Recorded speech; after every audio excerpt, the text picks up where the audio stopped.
You know, Ezra Benson once said that the responsibility of a man is to lead his family.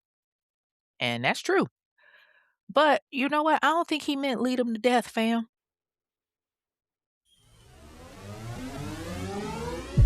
You are now listening to The Infamous Ones, a true crime podcast hosted by Kay on Spotify.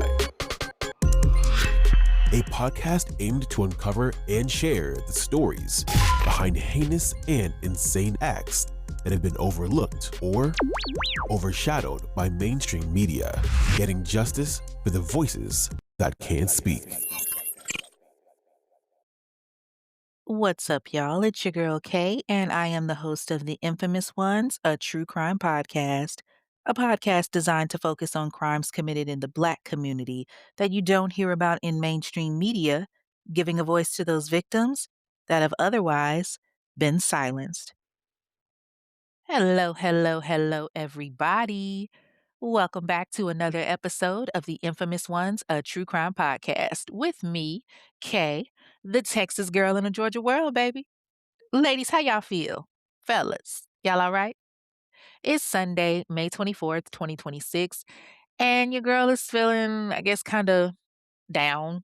Honestly, I'm kind of in one of those, why am I doing all of this moods when it comes to the podcast? And, I kind of feel like I'm putting my all into some stuff and it doesn't really seem like it's, paying off. Like it's not really going like I thought. And it's just kind of making me feel like, fuck it. But anyway, I'm not going to get into all of that because this is supposed to be true crime and not an episode of Fix My Life. So, yeah, we're going to go ahead and get into this episode. Now, before I do that, y'all know I'm going to ask what you sipping on. Tonight, I'm drinking on some regular Nestle Pure Life water, but, I got my hot tamales, something light. The month is almost over with this whole no alcohol and no soda challenge, but I'm thinking about holding out a little bit longer, like maybe until mid-June or something. I don't know. We're gonna see. But, grab your drinks and let's get into it. Hop on in and buckle up, baby, because we gonna take a ride all the way back to Indianapolis, Indiana in 1981. Now, 1981, Rick James, oh boy, he took over with Give It To Me, Baby. Halloween 2 hit the big screens. Damn, that is like one of the oldest horror movies ever. Oh, Luther Vandross told us that his love was never too much. MTV launched in the US, and Diana Ross and Little Richie gave us an endless love. And in Indianapolis, anger and resentment took away an entire family in one of the biggest family massacres ever. Y'all know what time it is. Let's get it. This week's case involves King Bell II, victim, Bertina Bell, victim, Burkina Bell, victim, Kingston Bell, victim, Clarence Barnett, surviving victim, Bertha Bell, victim, Mary Kirby, victim, and the infamous murderer of the week, King Bell.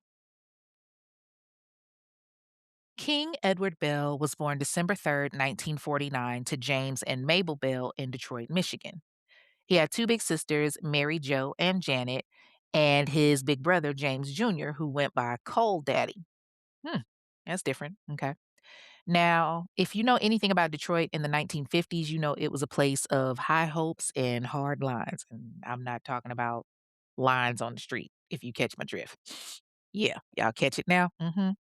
So, his folks were trying to make a way when there wasn't one, living in a neighborhood where the sidewalk cracks told more stories than the history books. King wasn't an only child. No, he grew up in a house that was loud, crowded, and full of life, sharing the space with his siblings, and he was the baby of the family too. So he kind of was like picked last for everything. And, in a house that big, you learn real quick how to hold your own. You learn that, your word is your bond and your family is your fortress. And growing up, King wasn't just a ghost in the hallway. He wasn't just another face. People remember him as the kid with eyes that saw way too much, way too soon.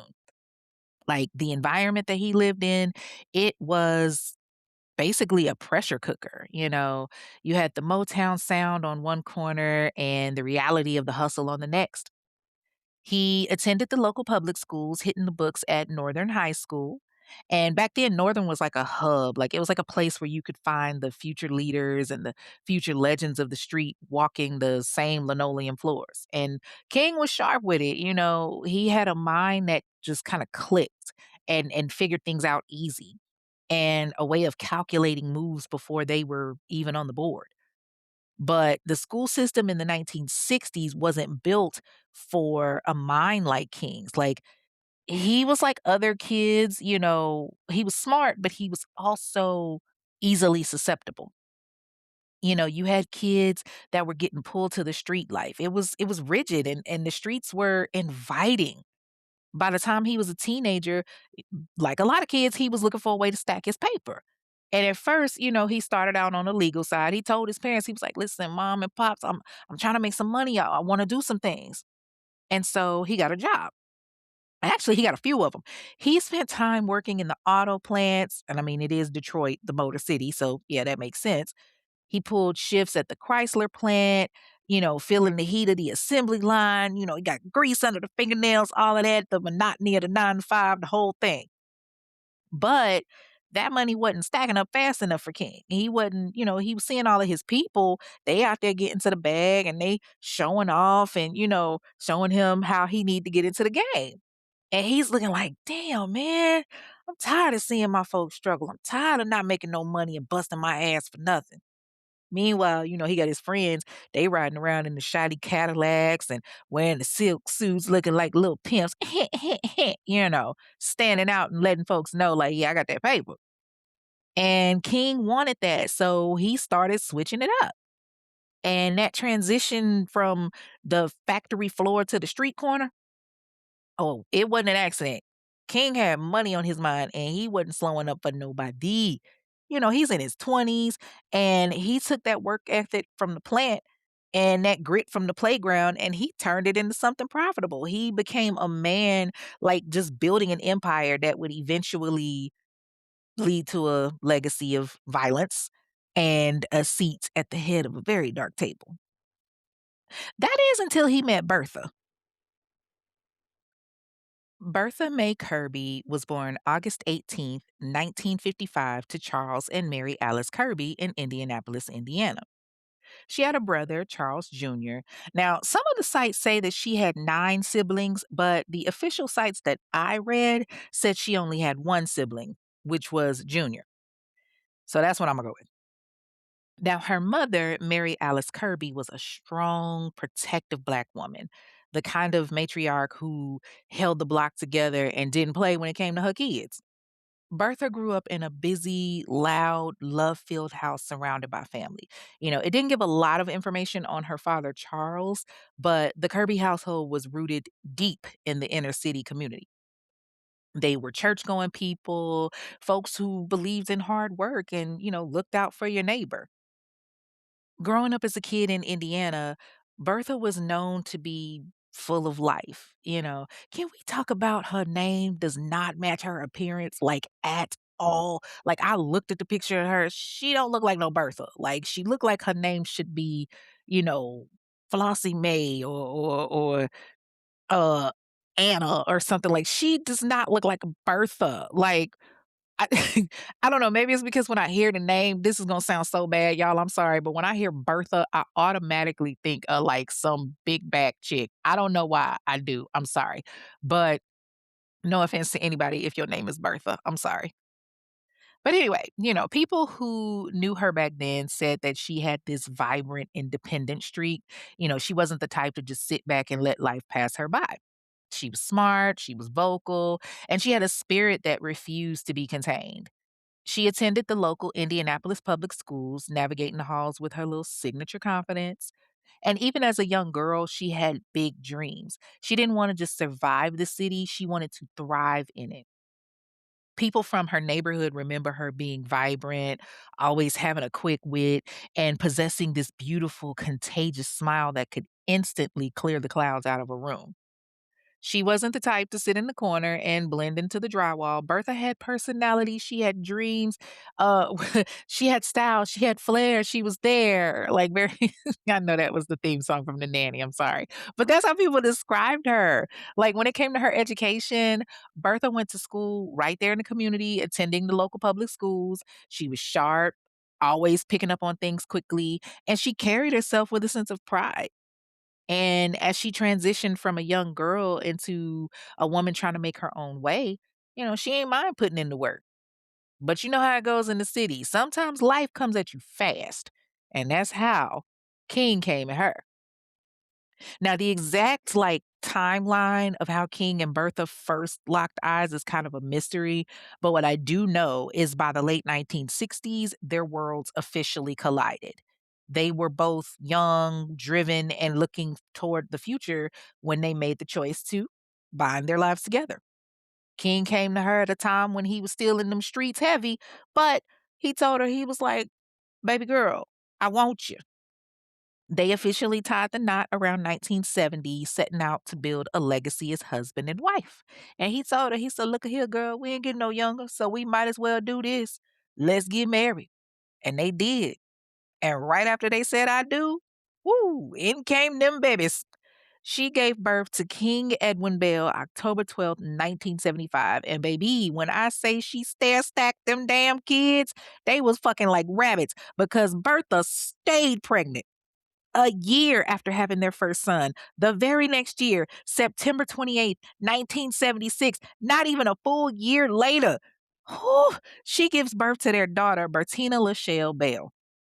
Then 2 years later, January 8th, 1978, they have their third child, another daughter, Berkina Michelle Bell.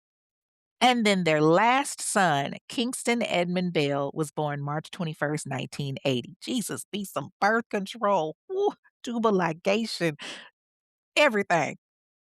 Snip and tuck.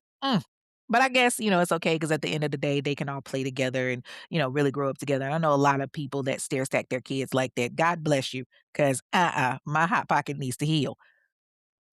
Anyway, so they were all, one big happy family. And for a long time, King and Bertha were locked in. Their marriage lasted for 11 years. 11 years of navigating the ups and downs, the financial stresses and the shifting dynamics of building a family.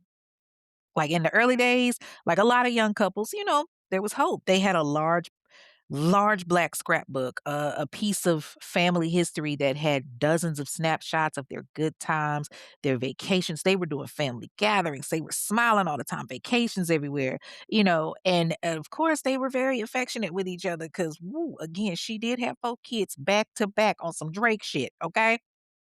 But the photo book really held all of their memories and showed how happy that they were. It was beautiful. On the outside and in those frozen moments, they were a young family with a lot of promise. Like Bertha really seemed to bring King peace. And they say a man's home is his peace. And Bertha gave him that. They were doing the damn thing young. And I mean, she's in her mid-20s, mind you. She got married to this man at like 19, and she's a mother of 4 and an amazing wife. Now, faith was the anchor of the household. King was at this point out of the streets and he became a man deeply rooted in religion. He was the type of father who wanted to pray all the time, making sure that his family was at the Holy Angels Catholic Church. He even had a frame around the license plate of his 10-year-old Cadillac that read, "The family that prays together stays together." Amen. He kept Christian items around the house, trying to foster an environment of spiritual protection for his kids. Now, don't get it twisted. They were holy rollers, but they were loving at the same time. Their family album, like I said, it showed all these snapshots from their holidays together and, big Christmas trees and stacks of presents. It was like this undeniable love in that space. They were spoiled. It kind of reminded me of one of them Hallmark commercials or one of them Hallmark, holiday movies. That's how they were. But as the years rolled on, the walls of that home started to feel the heavy pressure of reality. And the same thing that affected a lot of families affected them. That same home life became increasingly strained under the weight of financial hardship. It was getting tough to take care of a wife and 4 kids on King's salary. And what made it even harder is that King even went off to serve in the Vietnam War, but when he got back, he wasn't treated as a war hero. Mm-mm. He struggled.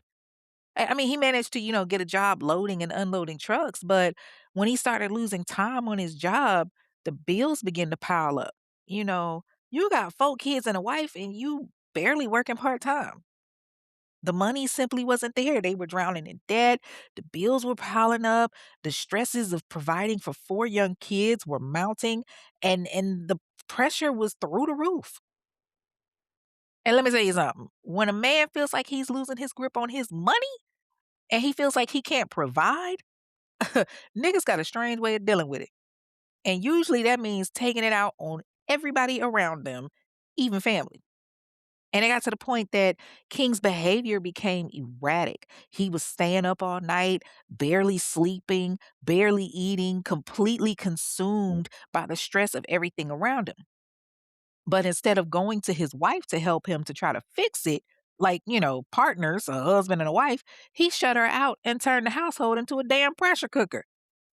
The loving husband that Bertha once knew from the early days of their scrapbooks and photo albums was completely gone. And instead, she was looking at a man completely obsessed with control, drowning in financial failure, and mentally breaking down. As much as Bertha tried to deal with the hard times, the real breakdown of this marriage came down to 2 things that'll ultimately ruin any household if left unchecked: extreme control and financial desperation. And, King was a Vietnam vet and he carried a lot of baggage from that. But instead of dealing with it, he did like a lot of men did in that time frame and channeled it into dominating his household. He ruled with an iron fist. He became intensively, suffocatingly religious, but like not in a way that brought peace. It was like a way to enforce strict control over Bertha and the kids. And at first, it was easy to handle, but then it became increasingly harder. He wanted to dictate every single move that they made under that roof. King was a man who wanted to pray all the time, but it wasn't just about faith, it was about authority. He used his spiritual beliefs as a weapon to demand total submission over his family. Bertha, she was a bright, educated woman who had worked solid jobs, but she found herself trapped under the thumb of a man whose mood was becoming more unpredictable by the day.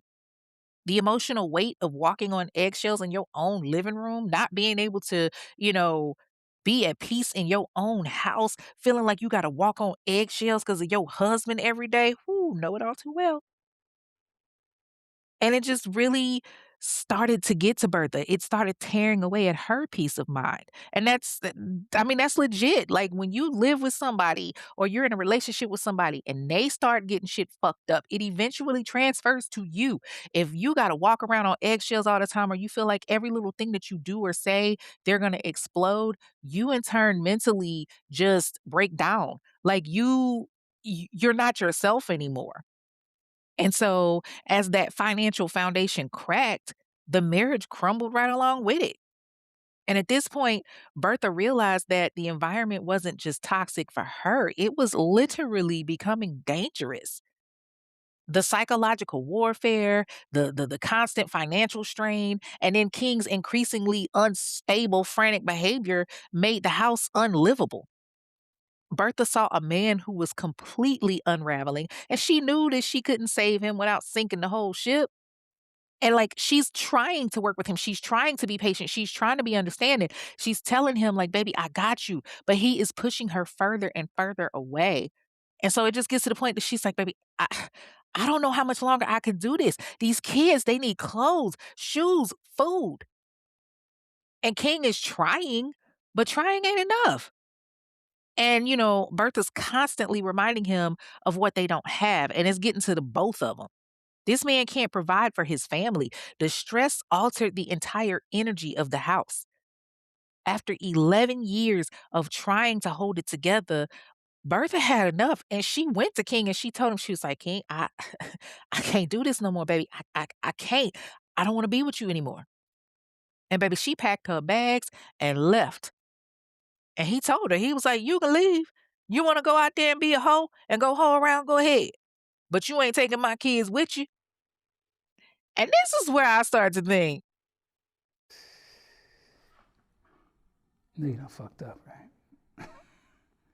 No, no, no, no, no, no, no, no, no, no. You know you done fucked up, right?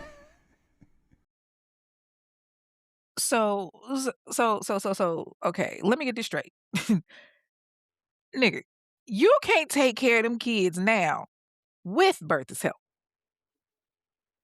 How in the hell you gonna take care of them without it? Like, make that make sense. But no, you just had to control everything, huh? Okay. So, he's telling her, "Oh, yeah, you can leave. Go ahead, go. But you ain't taking my kids." Baby Bertha said, "All right, cool. I'm out." Baby, Bertha was very much team fuck them kids before it even existed. Okay. So King stayed behind in the house with the kids. And I mean, she loved her kids, but Bertha made the hardest choice a mother can make. So, to protect her sanity and escape the suffocating walls of King's control, Bertha walked out. She left. She officially left the home. And it kind of set off like this bitter, intense legal battle for divorce and custody. But I mean, she left to survive, leaving King alone in that quiet, stressful house with the kids. A move that kind of, honestly, I think it set the final countdown in motion. Now, on one side of things, King was a protective provider who ended up with custody of all four children while the divorce from Bertha was being finalized. And I guess he felt like, they would be better living with him. And I mean, he loved his kids. Like, don't get it twisted. He loved the hell out of his kids, but he was overwhelmed. He was working a lot, trying to do everything he could for the kids, and they were young, so he couldn't leave them by themselves. Like, they needed care, but, he couldn't afford a babysitter. He was barely getting by as it is. And then getting by became too hard. He loved them, yes, but love ain't gonna pay no damn bills. So he's trying to sort through his feelings of his wife cheating on him, allegedly, leaving him, and taking care of the kids. Not to mention dealing with his mental issues from the war. So he's holding on to his children with a grip that is just getting tighter and more unstable by the day until one day King just snapped. Now it's in like the midnight hour of August 21st, 1981, inside the little modest pink frame and brick house on the edge of Indianapolis's inner city. House is dead quiet. King is sitting in the crib completely unraveled by exhaustion and debt, depression, and rage.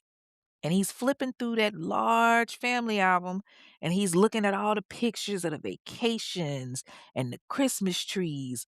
All of these pictures when times were good and when he was making his family happy. Times when he felt that he was loved and respected. But now he was completely detached from reality. And he was constantly thinking about the kids that were relying on him, the kids that he told his wife that she couldn't have. Mm. The kids that were in need and sleeping upstairs in their beds. The four children, King Jr., Bertina, Burkina, and baby Kingston. And they're thinking that they're safe because their father is in the house. And sadly, they are far from safe. So their father was already coming up with a plan, one where he wouldn't have to worry about the children anymore. King felt like he had failed his children. He felt like he failed his wife. He failed his family. So he decided that if he couldn't keep them together in life, then they would all be together in death. Now, trigger warning, this next part is a little dark. So for those that may not, be able to take it, you may want to skip ahead by about a minute or so. So King armed himself with two pistols and a shotgun. And he walked upstairs, and one by one, he carried his own flesh and blood down into the dark basement as they slept. Like, can y'all imagine that? This man is about to kill his entire family, his seeds, his babies. He starts with the absolute youngest. He carries his 1-year-old baby boy, Kingston Edmund Bell, down the stairs, looks at him sleeping, and in the darkness, he fires 4 shots directly into the baby's head. Next, he goes back upstairs, and this time he wakes up his 3-year-old daughter, Burkina Rochelle, little boogie, and he brings her down to that same basement, still groggy from her little beautiful dreams, and he smiles at her, and he shoots her twice in the head. Now, you would think that what he's doing would set in by now, but it didn't.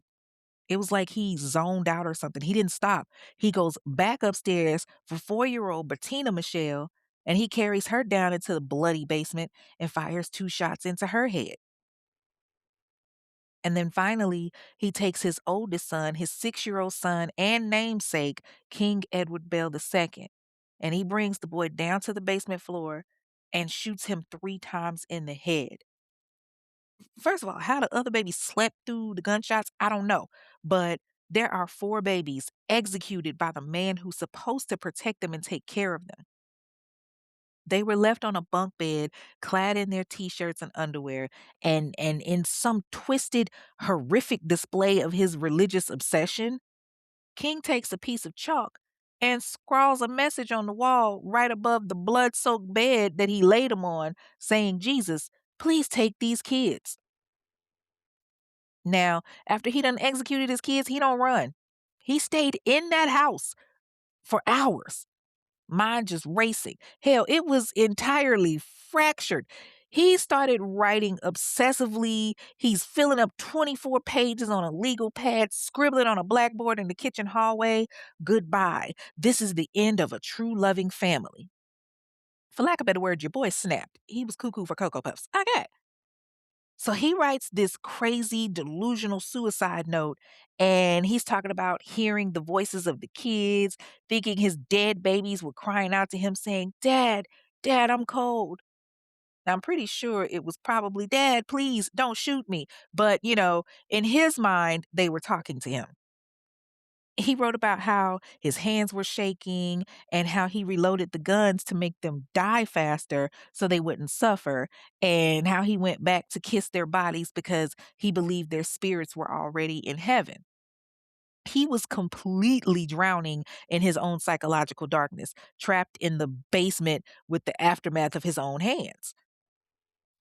But King still had some shit on his mind, though. Even though he snapped, he was still thinking about other things.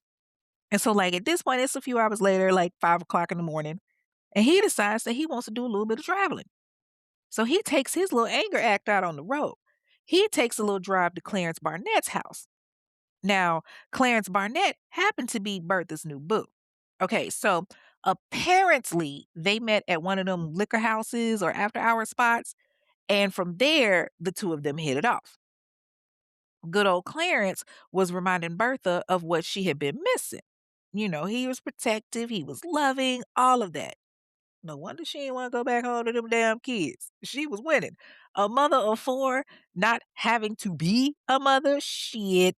I only get that in the summertime, and even then, I still got to worry about that little one. I'm sorry. I love my kids. But nonetheless, King knows about this affair. He knows that his wife is getting stretched out by old boy. So he hits up the building where he lives, and he just sits there and he waits. And he waits. And when Clarence steps outside, King unloads a shit ton of bullets, critically wounding him. Now, he didn't even wait for the body to drop. He just left. He still had one more person that he wanted to see, which was his estranged wife. So he heads to the house on Sutherland Avenue where he knows she's staying, which is her mama's house. It's early in the morning, and Bertha May Bell steps outside. She's wearing just her robe and a pair of tennis shoes, going to get the paper. And when she looks up, she sees King's face. She sees the face that she once loved for 11 years looking back at her. But now that face is blank, and now she's shaken. She's terrified. She knows that King being there means trouble. And so she sees the gun as he raises it at her, and she don't even have time to react. Like, he shoots Bertha right there on her mother's lawn, and she dies at just 26 years old. And so now Bertha's mother, 54-year-old Mary Alice Kirby, she hears the gunfire and she goes rushing out the house to try to save her daughter. But King didn't want Bertha to even have a chance at life. He turns his gun to her mother and shoots her as well. Now, you would think he would try to run, right? Uh-uh. He sat there at the house watching his dead wife and mother-in-law bleed, and he waited for the police. And instead, of like trying to run, he stood there completely broken and he's shouting at the officers, kill me, go ahead and kill me. Man, them cops was like, nah, nigga, we ain't about to give you what you want. Oh, no, they didn't kill him. They cuffed his ass. The man who became Indianapolis's worst mass murderer was taken away in the back of a squad car, leaving a trail of blood that the prosecutor said took days to physically and psychologically escape. 6 counts of murder, a family completely erased on August 21st, 1981. Bertha Mae Kirby's funeral was held on September 3rd, 1981 at Antioch Missionary Baptist Church in Indianapolis, Indiana. And the church was packed to the brim, hundreds of people, family, friends, neighbors, and shit, total strangers were broken by the news. Because like I said, this is a big mass murder. So they're all lined up in the pews. And when you looked at the altar, the sight was enough to just break you. You got 6 caskets lined up, 2 adult caskets for Bertha Mae and her mama, Mary Alice. And then right alongside them, there's 4 tiny, smaller caskets for King Jr., Bertina, Berkina, and baby Kingston. And the room is thick with tears and songs and hymns. And everybody is just like collectively asking, why? And they're wrapping their arms and around the family, the surviving family anyway, lifting them up in prayer and pure love as they said their final goodbyes. So the burial followed at New Brown Cemetery in Indianapolis, and they laid Bertha and her 4 babies down together side by side. King Edwin Bell II, Bertina Lachelle Bell, Berkina Michelle Bell, and Kingston Edmund Bell. And I guess it was fitting for a mother who loved her children fiercely until the very end. Like for years, those graves sat without a marker, just green grass under the Indiana sky. But the memory of what happened there never faded from the hearts of people who loved them, obviously. They looked at it like, okay, they're finally at peace, far away from the terror, far away from the noise. They're resting in quiet earth together. Now, her mother, Mary Alice, she was buried there as well, and 33 years later, her husband Charles joined her. But yeah, that's something else. Now, after his arrest, since he was standing there at the initial night screaming, kill me, he gets locked down in the county jail under an intense suicide watch. And the city is just reeling from what happened. The public is furious, and the government was coming with the full weight of the law for that ass. Like, this type of crime was unheard of in that town. King Edward Bell was charged with 6 counts of murder, and the prosecution only had one thing on their mind: the electric chair. They wanted to fry his ass. I know that's right. They had dozens of witnesses, forensic teams, and a mountain of evidence. Plus, King had literally documented his own crimes on the blackboard at his house. Remember, he wrote all of that shit? Plus this long ass confession he had on that 24-page legal pad. Now, he did get an attorney, Jack Butler, but good old Jack was like, fuck. When he realized who he had, he knew he was up against the wall. There was zero, and I do mean zero, public sympathy for this man. Nobody wanted to hear excuses for a nigga who executed his own babies. And honestly, you get 2 words from me: fuck and you. Okay.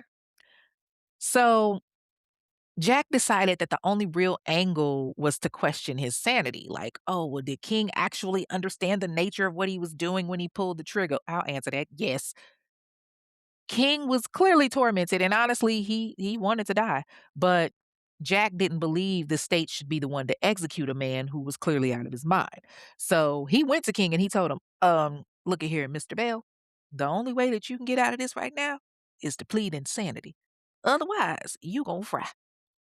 And King's ass was okay with it, which, I mean, don't sound like he wanted to die to me. So, around January of 1982, the court started the process of questioning potential jurors for a full blown death penalty trial.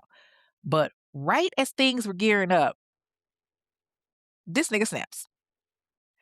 King Edward Bell had what looked like a massive epileptic seizure right there in the middle of the legal proceedings. Ain't this about a bitch?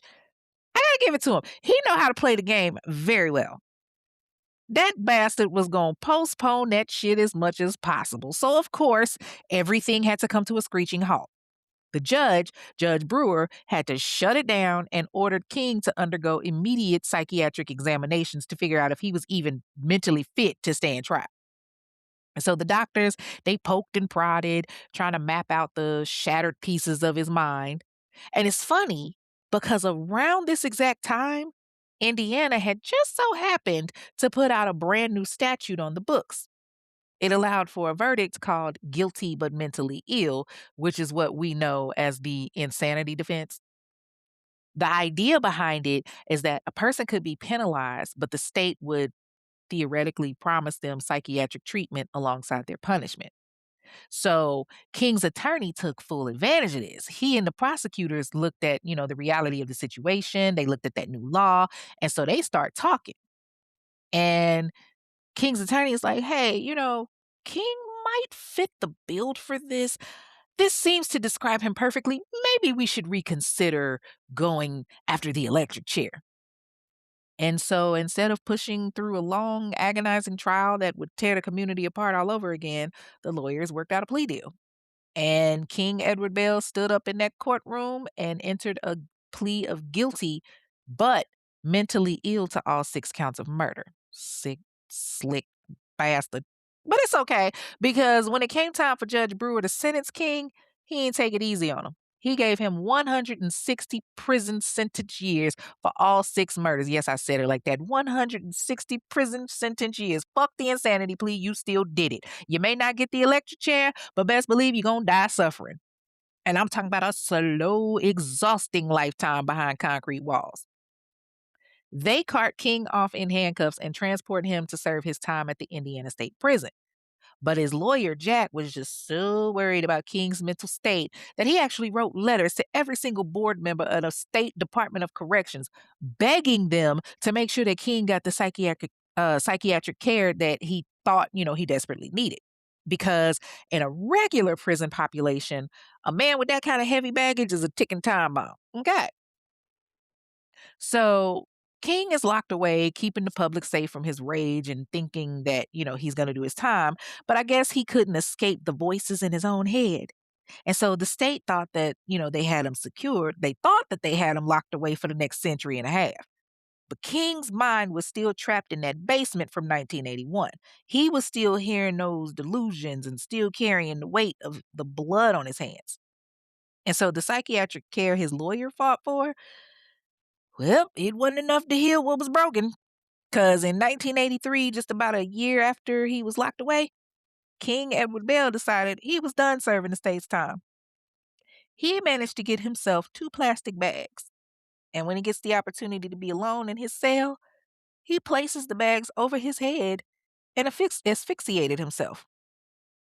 160 years. But he only did one. He escaped the electric chair, but I guess ultimately he couldn't escape himself.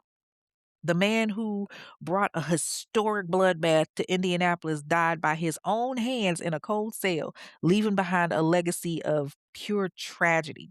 He took his own life, ended his story in the exact same quiet, dark isolation that he forced upon his family. And that, ladies and gentlemen, is the story of King Edward Bell. And now it's time for Fair or Foul, where we look at the justice system to determine if the sentencing that was given was indeed fair or if it was just some bullshit that's going to have us sitting back saying, what the fuck? King getting 160 years, it's fair. I mean, realistically, of course, it would have been great for his grimace looking ass to get the life sentence. But considering the time frame that this case was in 1981, I definitely think it was fair. Like, I feel like he did play the system when it came to the whole insanity plea thing. Like, do I think that he may have had some mental issues? Yes. Do I think that he was a little off? Absolutely. But I'm also looking at it like you were functional enough and sane enough that you were able to have a wife and 4 kids. You were functional and sane enough that you were able to carry on a regular job. So to sit there and say, "Oh, well, pleading insanity or pleading not guilty by reason of insanity because you weren't mentally there," that's bullshit.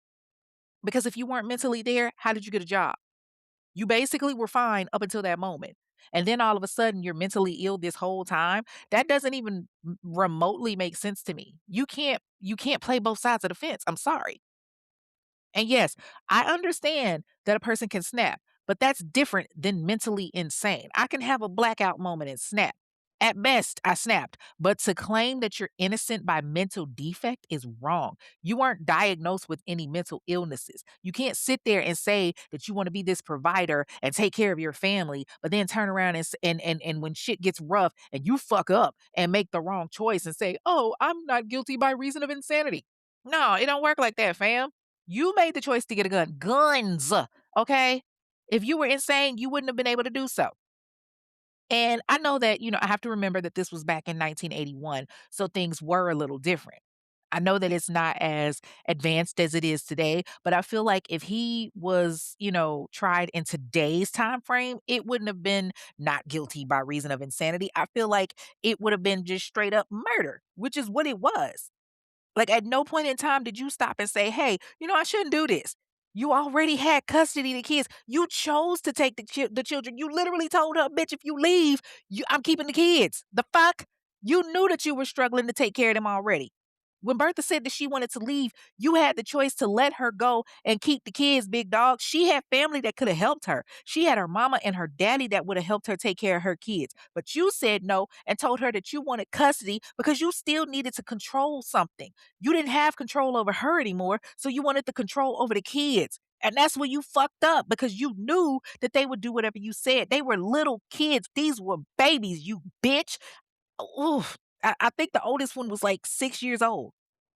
And hell, let's keep it a band. Bertha married you young. She was what, 19 when y'all got married? Y'all were both young. She's 26 years old when she died. She popped out 4 of your babies. She didn't get a chance to really live her life like that. The fact that you wanted to have so much control over her, it speaks volumes. You can't sit there and say that you're a leader and that you're the head of the household, but you acting like that. It don't work that way, bruh.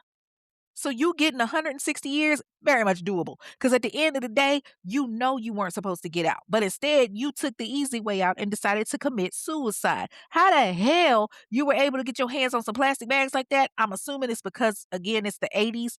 It was easier back then, but you definitely took the easy way out, fam. At the end of the day, I guess you did everybody a favor because the prosecution wanted your ass to have the death chair anyway. So you somehow got it, just not by electrocution. Although it would have been kinda nice to see that happen. But I mean, hey, this was a good alternative. You saved the taxpayers some money, so instead of them strapping your ass down in that chair and giving your ass the green mile, so, hey, thanks. Because I mean, you definitely deserve the death penalty. Like, you killed so many innocent people. Like, okay, I get it. You were pissed off at the fact that you didn't have control anymore and that Bertha had started fucking with somebody else. But honestly, there wasn't really any solidified evidence on that. It was just rumors.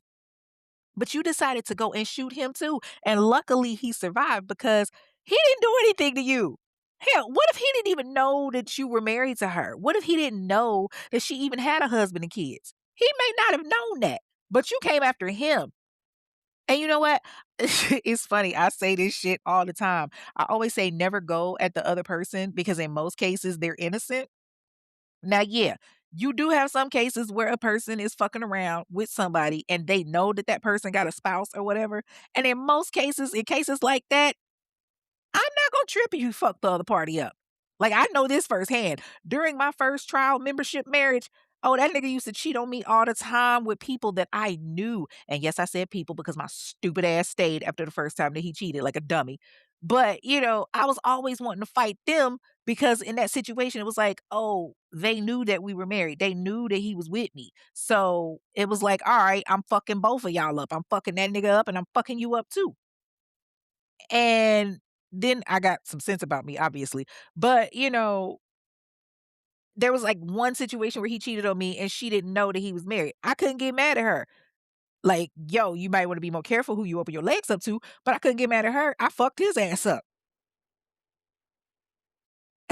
And then, of course, later on, I fucked my damn self up because I'm like, why the fuck was I with that nigga? But, he ultimately was the only person at the end of the day that I needed to be mad at. So the point that was being made there, I got a little sidetracked. But okay, even if she was fucking around, he may not have known who you were. Take your anger out on her. Your frustration, your upset is with her. Your hatred is with her because he may not have known. All we know is that he was able to survive the shooting, barely. But even if you were upset that she cheated on you, why kill the kids? Like, what was the reason for that? What was the reason? Like, that just it just baffles me. Like, if you felt like you were drowning like that, if you felt like you just couldn't go on, then let the kids go live with her and her mama. Like, if you wanted her to suffer, give her the damn kids. I promise you she gonna suffer because she taking care of 4 kids. I promise you that's the worst punishment. I'm joking, y'all. Yeah, we all love our kids. But, she had a mama and a daddy that was there willing to help her. Obviously, because they let her move back in. Let them go live there so you can get your shit together. But then again, honestly, I'm kinda also looking at the fact that she just let him have custody knowing that he ain't had no money and that he wasn't capable of taking care of them. It kinda made me side eye her a little bit because 'cause I'm like, does she even really want these kids? Because she seemed kinda eager to just walk away in all fairness. So, I I don't know to the extent of how much she really wanted the kids, but either way, they're kids. Why kill innocent children? Then you talk about the babies are talking to you. Of course they are, cause look at what you did. They probably were haunting your dumb ass, as they shoulda, motherfucker. And yes, I know the Bible says God takes care of babies and fools, and, as long as those babies believed in the Almighty, then they will ascend into heaven, absolutely. But your ass is gonna descend into the pits of hell, my nigga, so yeah, fuck you. The shit that you did, you can't think that you can be forgiven for that. You killed 6 people. You killed your own kids. You killed your wife. You killed your mother-in-law. Like, damn. What does she have to do with it? She came running out to check on her baby like any mama would do, and you shot and killed her. And then just sat there and was just like, oh my God, kill me. I'm glad that they didn't do that. I'm glad they put your ass in cuffs and said, suffer, motherfucker. You needed to have your day in court for that exact reason. I ain't gonna lie though, it kinda does suck that you took yourself up out of there because it would have been good to see you suffer. Like, I feel like they should have locked your ass in a cell and left you, like, all alone with your thoughts. But then I feel like you'd probably try to find a way to kill yourself then. Probably end up banging your head against the wall or something, who knows? But, you only ended up doing what, a year? Either way, like I said, this is one of the few instances where I feel like that $42 cocktail is deserved. But unfortunately, they weren't doing lethal injections back then. I think it was just the electric chair. But either way, appreciate you for doing the state's work. Rest in piss, nigga. That is all for this week's episode of The Infamous Ones, a true crime podcast. You can follow the show on the various streams on Instagram and TikTok at Infamous One Podcast. That's a number 1, by the way, not spelled out. And you can leave a review there. On X, it's Infamous One Pod, where you can also leave a review. On Facebook, you can join the private discussion group, the Infamous Ones discussion group, but please be advised if you don't answer the questions, you ain't getting in, okay? Y'all know how it works by now. But once you get in, let's chop it up. Come on in, take a seat, tell us where you're from and what you're sipping on. The show streams on multiple streaming services like Odyssey, Apple Podcasts, iHeartRadio, and so on and so on. So hopefully, y'all will leave a review. No reviews this week. Unfortunately, nobody left any. All right, mobbers, remember to support the Black Box. Y'all know that I just drop episodes whenever. There's no real time frame. You never know as to when that's going to happen. I told y'all I was going to be dropping this week, and I still am. So stay supporting the Black Box. Ad space is still available if you would like to have your business mentioned on any episode. Running an ad special for $30. You can inbox me or reach out to me via Facebook group or email. So a couple of special announcements. The Infamous Ones Murder Mystery Virtual Contest is canceled due to absolutely no activity. And honestly, it was kinda shocking to me because I'm like, "Damn, does nobody wanna win money?" Like, it's a shame when you can't even give away free money, fam. But like I said before, I'm not about to spend money on an event and get no participation. Like, it just financially doesn't make any sense. And that leads me to my second announcement. As some of you know, I made an announcement on my Facebook Live in the group earlier, and it's heartbreaking, but I'm being real transparent with y'all right now, and I hope y'all, hear me with love. Like I said earlier, I love y'all mobbers, I really do. And these last almost 3 years have been amazing, but honestly, it's getting hard to really keep going. Like each week I feel like I'm having to beg for reviews or beg for interaction. The streams have gone down tremendously. I've tried new ways to do things without, emulating other podcasts because I don't want to mimic their styles. Like I want to be authentic. But it's hard. Like 3 years and I've gotten less than 200 reviews on Apple. You got podcasts that have been around for a third of that time with hundreds of reviews. You've got podcasts that have been around for a third of that time with thousands of reviews. And it's hard to keep pushing. Like, I wanna do live shows and everyone is saying, "Oh, yeah, I wanna come." And literally, I've had 2 live shows now. The first one, I personally put up almost $2,000 and didn't make any type of profit from it. I was completely in the red. I had maybe 10 tickets sold and then had to refund some of the tickets because people were saying, "Oh, well, we're not gonna support, we're not gonna listen anymore," because they chose not to show and had already spent, money on tickets. And then with the second live show, I decided to do a smaller venue to not spend so much money and, had maybe 7 or 8 tickets sold. Majority of the people that came were friends and family. But in the same breath, the same ones that are saying, "Oh, I'm gonna come," are about to break their necks to get tickets for, other shows. And be clear, by no means am I shading other podcasters because I applaud those Black queens because they got in at an opportune time and they have been doing the damn thing. They are flourishing. And I don't know, I guess I just had this vision of being one of the greats. I've been pushing for 3 years with no recognition, and I see so many other Black true crime podcasters killing it. I cheer for so many others, but I don't get the same respect. And, I'm not expecting other podcasters to be as supportive of me as I am of them. Like I'm that's not what I'm saying. I don't. Like, I live in reality, and, I know some people just really don't fuck with me.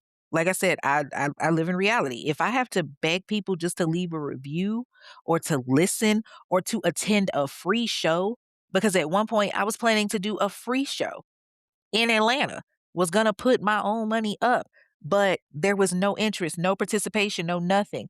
I did a whole virtual murder mystery and was like, "Hey, I'm gonna drop a clue." But after the first clue that was dropped, there was no participation. I think one person guessed and it was the wrong guess, but there was no participation. So when you're constantly being met with brick walls, if I'm saying, "Hey, I'm gonna do a free show," and I can't even get people to download the tickets for a free show, or if I say, "Hey, I'm giving away money," the person that can guess this clue and guess the correct answer gets $100, and I don't get any type of participation from that, it's making me feel like, okay, well, damn, people just really don't fuck with the show like that. Like, there's clearly a bigger issue. Call it fatigue, call it low self esteem, call it self realization. Hell, I don't know. I just know that I put a lot into every episode. This is my passion. I want it to be great, like Crime Junkies or Sisters Who Kill, Black Girl Gone. And yes, I know I got to pay my dues. And damn it, I have. But it's to the point that I'm finding myself asking, "What for?" And so, I told myself, "We're coming up on 3 years. I'm coming up on 3 years. So maybe once I hit that 3-year mark, maybe that needs to be it." You know, I've sacrificed a lot for these episodes and it just doesn't seem to be panning out. I'm always having to cancel stuff and it's embarrassing. Like, and with the way things are going, I'm like, "Okay, do I need to be prepping for that final episode?" Like, I don't know. It's not something that I wanna do, but it's feeling like that's where it's going right now. But, I definitely want to thank those mobbers that have been there. I definitely want to thank those that have been able to leave reviews or that have taken those few minutes to say, okay, hey, I'm going to leave her review, because those reviews are what helps getting the podcast recognized. The more people that leave reviews, the more Apple pushes it. The more people that leave reviews or comment, the more Spotify pushes it, and, so forth and so on. When you're doing that, that's what's getting it bumped up. That's what's getting it recognized.